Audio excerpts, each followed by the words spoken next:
সাম্প্রতিক সময়ে ঢাকা বিশ্ববিদ্যালয় কেন্দ্রীয় ছাত্র সংসদ নির্বাচন নিয়ে চলা আইনি জটিলতা এবং রাজনৈতিক উত্তাপ নতুন করে আলোচনায় এসেছে। এই বিতর্কের কেন্দ্রে রয়েছেন সুপ্রিম কোর্টের আইনজীবী শিশির মনির এবং ডাকসু ছাত্রদলের সাবেক ভিপি প্রার্থী আবিদুল ইসলাম আবিদ।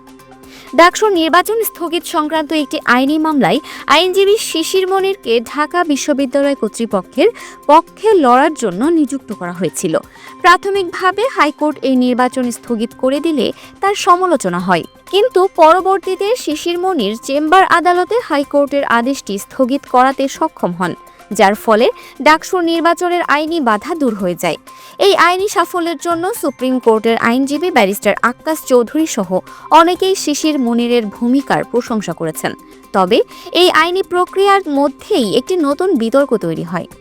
ডাকসুর ছাত্রদলের ভিপি প্রার্থী আবিদুল ইসলাম আবিদ ইসলামী ছাত্র শিবিরের সাবেক কেন্দ্রীয় সেক্রেটারি শিশির মনিরকে এই রিটের পক্ষে আইনজীবী হিসেবে নিযুক্ত করায় ক্ষোভ প্রকাশ করেন।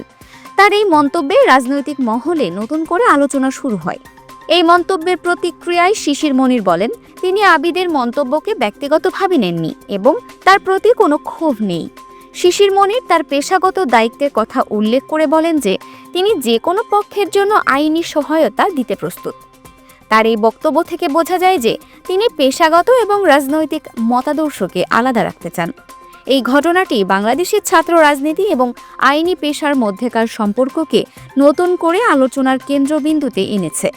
একদিকে ছাত্রদল এবং তাদের সমর্থকদের ক্ষোভ, অন্যদিকে আইনি পেশার নিরপেক্ষতা এবং পেশাদারিত্বের প্রশ্ন। এই বিতর্কটি বাংলাদেশের রাজনৈতিক এবং সামাজিক প্রেক্ষাপটে একটি গুরুত্বপূর্ণ বিষয়। Multimedia desk, Dinajpur TV. Dinajpur TV মানুষের জীবনের কথা বলে।